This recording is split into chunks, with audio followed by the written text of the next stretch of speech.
it pretty Watch Johnny's bite.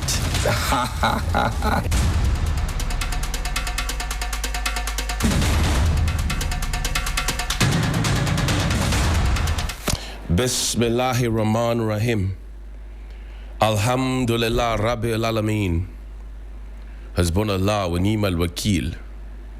The Lord is my light and my salvation. Whom shall I fear? And yea, though I walk through the valley of the shadow of death, I will fear no evil, for you art with me. Thy rod and thy staff, they comfort me. Thou preparest a table before me in the presence of my enemies. You anoint my head with oil, my cup runneth over, and surely goodness and mercy shall follow me all the days of my life, and I will dwell in the house of the Lord forever and ever. Amen. Assalamu alaikum. It's Friday, the 27th of June. Welcome to Johnny's Bite. Let me say thank you to Sonar Fashions in Tamale for my outfit. 0246 590 162. That's 0246 590 162. Connect with them. Also, thank you to Grandpa Clothing as well for the kind support over the years. And Grandpa is in 7 countries plus Ghana. That's 8. And it's always refreshing to know that it's all hope is not lost. As young people, we can still break through the ceiling, the glass ceiling, and still make progress everywhere we go. Today is a bag of mixed feeling for me, because I remember many years ago, my big sister, Marianne Theresa Hughes, died on this day. My big uncle, Marcus Hughes, was buried on this day. And then today also, a bag of mixed feelings, because 2 of my very good priests, the Reverend Canon DDP Dr. Selwyn Adama Okang, who is the Chaplain General of the Ghana Prison Service, today will be pulled out. The pulling out ceremony will happen today, and after that long and meritorious service to the Ghana Prison Service, rising to the top to become Chaplain General, that pull out ceremony will happen today. DG of prisons will be there. Madam Patience Bafo-Boni, good morning to you, Mom. And all the other senior officers and all other, invited guests from other services and other institutions will be there as well. Congratulations to you, Reverend Canon DDP Dr. Selwyn Adama Okang. You have served well. Today also will mark the burial of Mother Victor Leon Akwe at the St. Joseph the Work Anglican Church.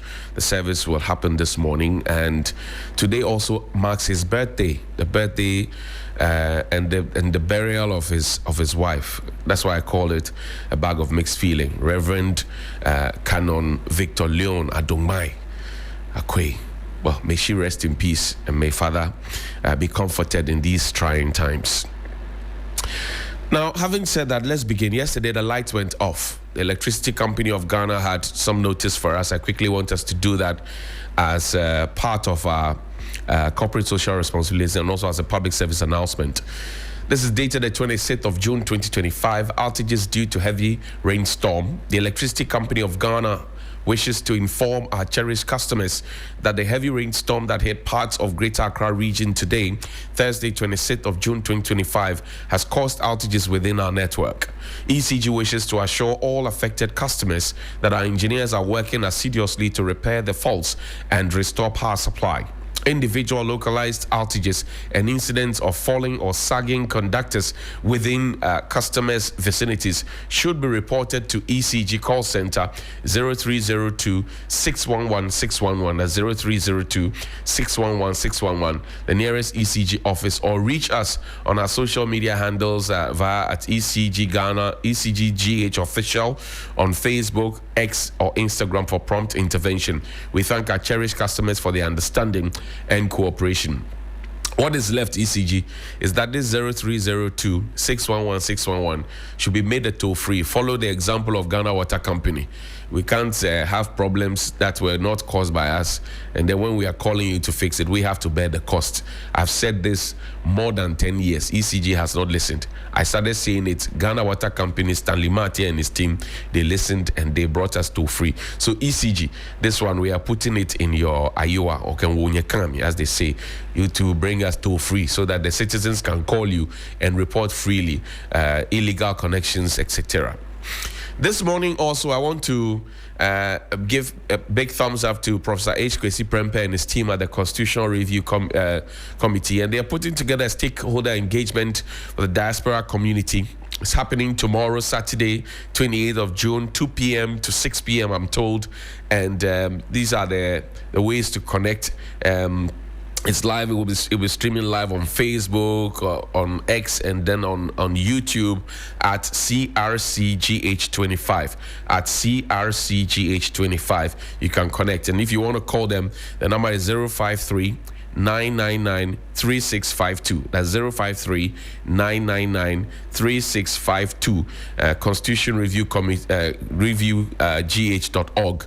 That's how to connect with them. Don't say you were not invited. Don't say you didn't know about it, because they are having a series of engagements as we try to fine-tune our constitution. We have experimented that constitution since 1992, and it's about time that we paid attention to it.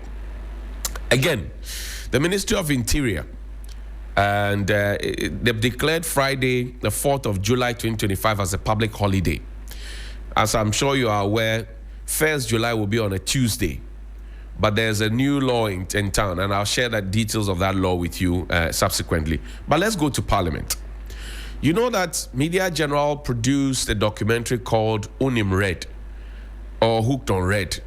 The boys call it Unim Red, but the title of the documentary by Godwin Asideba was Hooked on Red, and it's making the waves. Yesterday, it was in Parliament. Jerry Ahmed Shaib, a man from Koligono to Weija and the rest of the world, legal practitioner, is on the front bench of the minority, had this to say. Listen. The high cost of rehabilitation services remains a substantial obstacle, with fees reportedly reaching as high as 3,000, amounts far beyond the means of most affected youth, many of whom are unemployed, school dropouts, orphans, engaging in hand-to-mouth activities. Mr. Speaker, I wish to acknowledge the commendable efforts of Mr. Godwin Asideba, a broadcast journalist, for his documentary on drug abuse in Ghana, and Mr. Kwame Bequim, my constituency youth organizer, for his Unim Red campaign. So, Jerry, thank you very much. But Mr. Godwin Asideba is a broadcast journalist with Media General. That comprises TV3, 3FM, Onuya FM, Connect FM, Akuma FM, Onuya TV, APL, 3news.com. Mr. Godwin Asideba of Media General. We thought that once it's a matter of record, the Hansard will record it. That has to be inserted in the record. So today, when you go back and votes and proceedings are being corrected, we thank you for the mention, but please have that inserted in it, that Mr. Godwin Asideba of Media General, owners of TV3, 3FM 92.7, Connect FM 97.1, Akuma FM 87.9 in the Ashanti region, 3news.com, Onuya FM 95.1 FM, and Onuya TV APL as well. Just mention it. Mention it. We know you love us. We love you right back. Don't worry. We love you right back. So thank you for the mention, and we are only doing our job as journalists. Now, this morning I'm happy. Very, very happy. You know why? Over the last few weeks, I've come to realize that, the unions are now awake. They have leadership. So that the burden that the members within the unions place on me, when they have issues, they will not come and give me the key holder and the umbrella and the flags that the leadership take their dues to print for them and produce for them. They bring me the problems. But over the last few weeks, I've realized that, for example, the Registered Nurses Association, they have strong leadership. They actually even did JAMA session at the airport to welcome leadership. Say, wow, leadership is back. It's good. So going forward, when they have issues and they come to me, in fact, 2 people came to me during the weekend, sometime last week. So that makes 3. And I told them, your leadership is up and active now, so please go to the leadership so that I can focus on other things. And I'll show you some of the other things I'm going to be focusing on shortly. Play the video of the small boy, the 12-year-old who was whipped by by 2 adults, 2 of them. While you look at that, you look for that, please put up Child Rights International, their statement out there. Let's read it quickly. Now, Child Rights International, it says volume 46, right up here, issued on the 26th of June 2025. It says an update on the ongoing child abuse case in Ankasa in the Western region. Child Rights International provides the following updates on the ongoing case involving a young boy who was physically assaulted in Ankasa, a suburb of Alubo in the Western region. The incident, which took place on Wednesday, the 18th of June 2025, was captured in a video that has since circulated widely on social media, prompting national concern and renewed calls for stronger child protection systems. Preliminary investigations revealed that the abuse was carried out as a form of punishment after the child allegedly took 200 Ghana cedis from a community member's trouser and used part of it to buy food due to hunger. The 2 individuals identified in the video, one being the child's grandfather, currently in police custody and assisting with investigations. The case has been formally transferred to the 2nd D Police Command for further investigation and appropriate legal action. The child is currently in stable condition. While he was initially under the care of his father, he has since been transferred to a children's home where his well-being can be closely monitored in a structured and supportive environment. Child Rights International is actively following up on his health and psychological needs, working in collaboration with his father and the Ghana Police Service. Following the continued engagement with the family and the completion of a social inquiry, Child Rights International is calling for urgent attention to the child's welfare, including a comprehensive psychological assessment by a qualified clinical psychologist. Given the nature of the abuse, a structured and professionally guided rehabilitation and reintegration plan is essential. Child Rights International believes the Department of Social Welfare is best positioned to lead this process, ensuring that the child receives ongoing psychosocial support and protection throughout his recovery.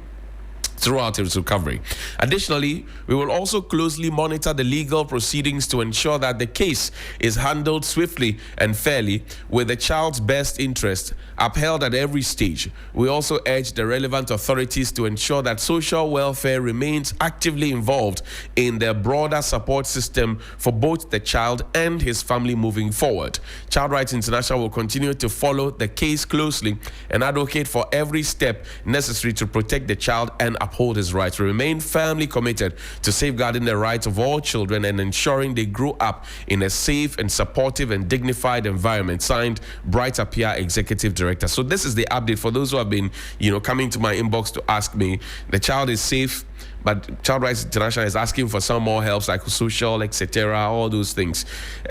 Interestingly, the social welfare itself may be needing some social welfare because, as we speak now, the resources that the technocrats there and the professionals there need to do some of these things are missing. So we will call on the government to start paying attention to some of these things.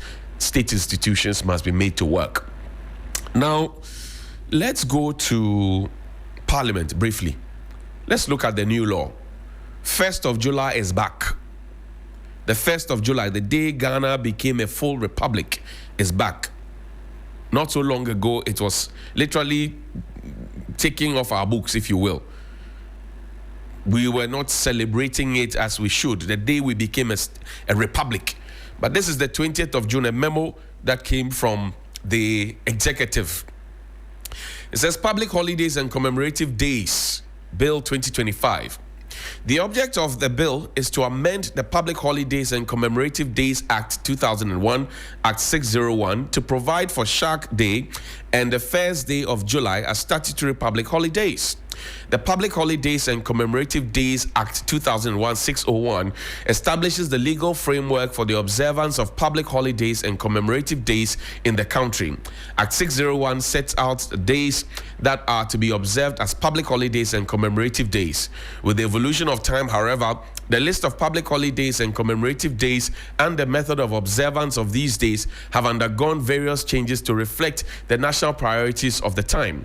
In fulfillment of the 2024 election manifesto of the National Democratic Congress and the public assurances made by the President of the Republic of Ghana, His Excellency John Dramani Mahama, and in recognition of the religious and cultural practices of the Muslim community in the country, the bill seeks to introduce an additional holiday, namely the Shak Day, to be observed the day immediately following the Eid al-Fitr holiday each year. This addition is intended to promote religious equity and inclusion in the country. The bill also seeks to, in recognition of the transition of the country to a republican status in 1960, provide for the observance of Republic Day on the 1st of July as a public holiday and not as a commemorative day. In addition, the bill seeks to provide for the removal of the celebration of Founders Day on 4th August on a public holiday and rename Kwame Nkrumah Memorial Day as Founders Day, which is to be celebrated on 21st September. This is to honor the birthday of the former Prime Minister and former President of Ghana, His Excellency Osagyefo Dr. Kwame Nkrumah, and to recognize his role in the independence struggle of the country. It is also intended to restore historical integrity and national consensus regarding the leadership of His Excellency Osagyefo Dr. Kwame Nkrumah in the attainment of the independence of the country. This position is reached in view of the fact that the collective efforts that brought about the independence of the country are already recognized and celebrated on 6 March.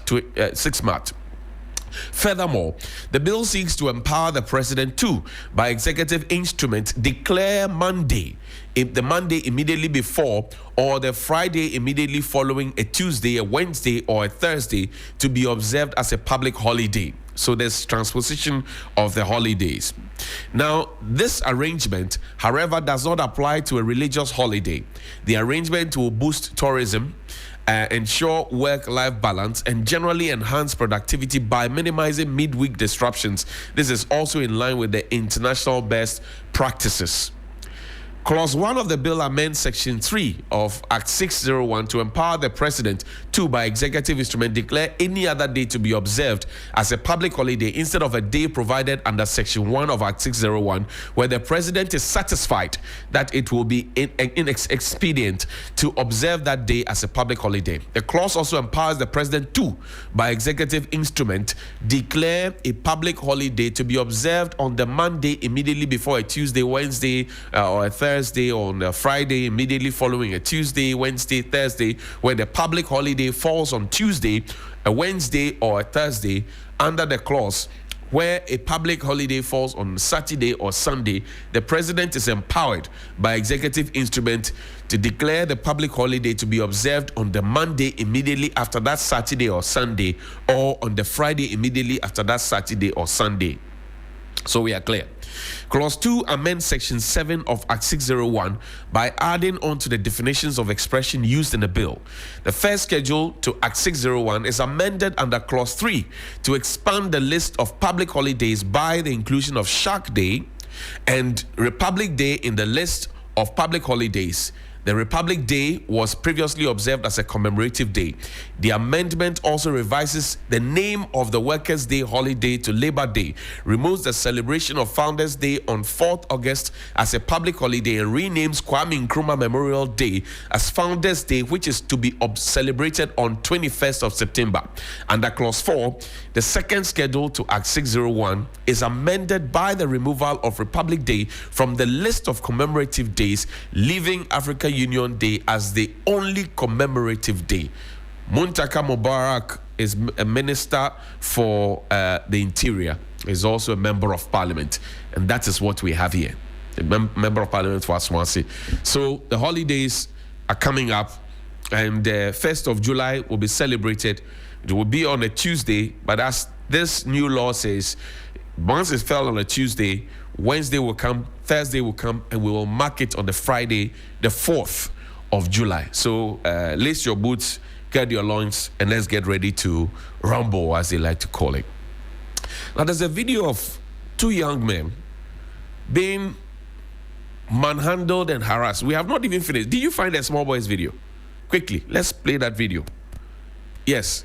Now, we we have not finished dealing with this matter, right? 2 adults whipping a child, applying pepper or ginger or whatever it is on the sauce. We have not finished dealing with that matter. Then you have a situation that we're told happened in Salt Pond, Jaman. Play the video. Let's play the video of the 2 young men being molested by people allegedly known to be police officers. Play.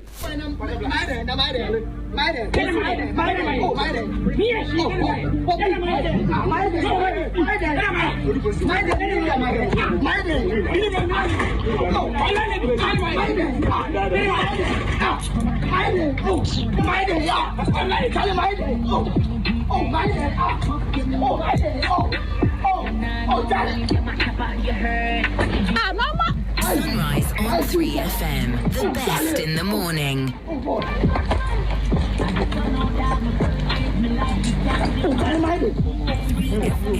3FM 92.7, urban lifestyle radio station. The best in the morning is on 92.7. Sunrise on 3FM. Sunrise on 3FM, the best in the morning. Dear Ghana Police Service, the 2 men harassing and beating up the young men, the Bani brothers, Shalvan and Prince, 21 and 24. No, keep the video on. Shalvan brothers, 21 and 24. Are they your men, Ghana Police Service? I'm asking you that happened at Salt Pond, Jaman, involving the 2 Bani brothers, Shalvan and Prince Bani, 21 and 24 respectively. Are they your men?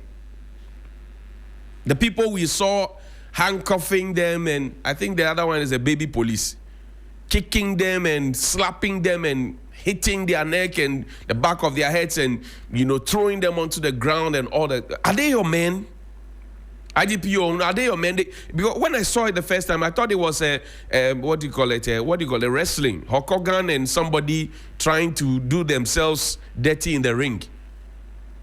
Look at how, is this what is taught at, are they your men first of all? I'm asking a question.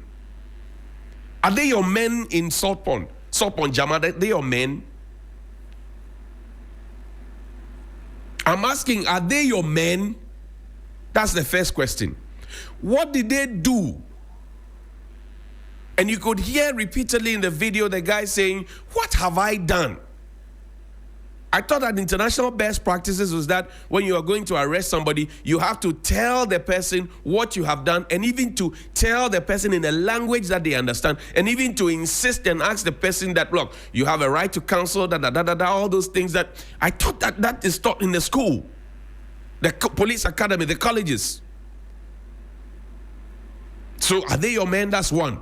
Two, if they are your men and they are effecting arrest, did they inform the people, Shalvan and Prince, 21-year-old and 24-year-old,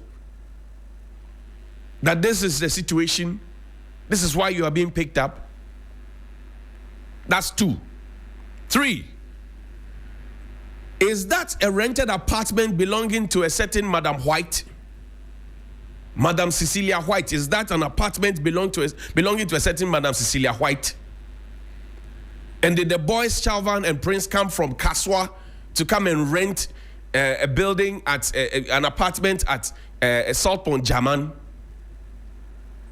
Is that the case? And is it also true that after they had paid and moved in on the 20th of April, 2025, they got to the location only to realize that the electricity connection to the house had been disconnected because they owed so much, a bill had piled up? Is it also true that the landlady, the said Cecilia White, is it true, I'm asking, that the said Cecilia White illegally, as the boys say, illegally connects light in the evenings, enjoys electricity in the evenings, by morning it is disconnected again? and that the boys got infuriated and they were asking for a refund of their monies because they had to move away? Is it true that their mother came to bail them? Their mother, who lives in Sopon in Kwantanan, came to bail them? If they were indeed arrested by the police, what charges have been preferred against them after holding them for more than 48 hours? Is it true? After holding them for more than 48 hours, is it true? Have you preferred any charges against them? What charges have you preferred against them?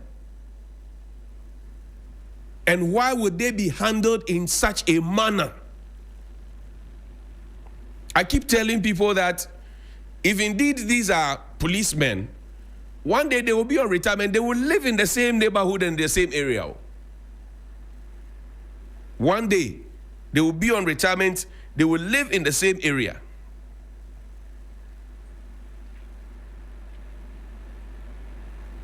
Well, have they been granted bail? The mother went there, I'm told, around 11 a.m. She had to stay until 6 p.m. when the boys were granted bail. Is it true? The Ghana Police Service needs to be telling us their side of the story. And that's why I'm asking questions. That's why I am not coming down with fire and brimstone. That's why I'm asking questions. So let's go over it again. Shalvan and Prince Baini, 21, 24. Their mother lives at Sopon in Kwantanan. This situation you see on your TV screens happened at Sopon, Jaman, I'm told. The boys were told came from Kaswa to come and rent there, coming to look for work to do.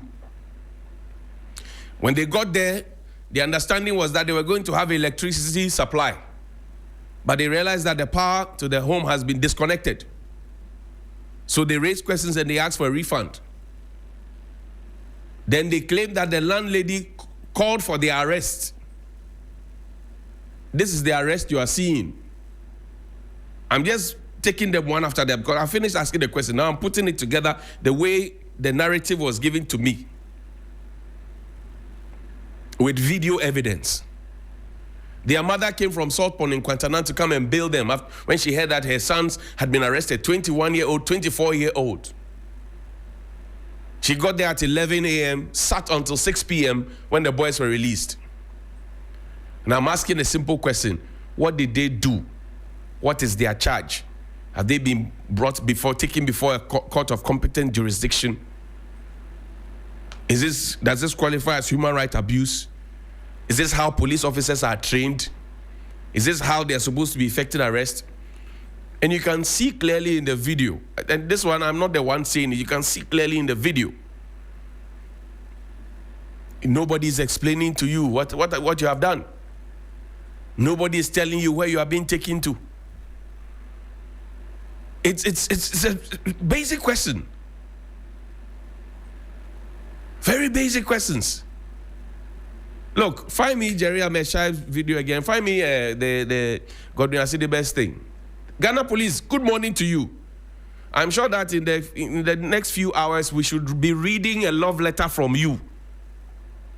In the next few hours, we should be reading a love letter from you.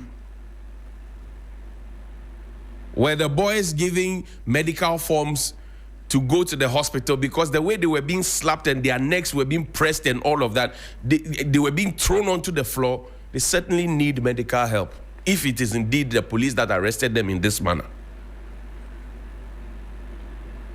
So Ghana Police Service, good morning to you. We are waiting for the love letter. Play Jerry Ameshai's video. This remains a substantial obstacle with fees reportedly reaching as high as 3,000, amounts far beyond the means of most affected youth, many of whom are unemployed, school dropouts, orphans, engaging hand-to-mouth activities. Mr. Speaker, I wish to acknowledge the commendable efforts of Mr. Godwin Asideba, a broadcast journalist, for his documentary on drug abuse in Ghana, and Mr. Kwame Bequim, my constituency youth organizer, for his Win Red campaign. The high cost of rehabilitation services remains. Honorable Jerry Ahmed Shaib, MP for Wejagbawe. It's Godwin Asideba of Media General, owners of TV3, 3FM, Connect FM, Akuma FM, Onya FM, APL, Onya TV, 3news.com. And big shout to the leadership of the newsroom, Astus Kosia Hiable, and also Mabel Akubanase. This one is for you and for Godwin as well. Amazing, amazing one indeed. Nana Asapon, good morning to you. Please call me 055-924-2717 and 055-691-0154. That's 055-924-2717 and 055-691-0154. Good morning. Good morning.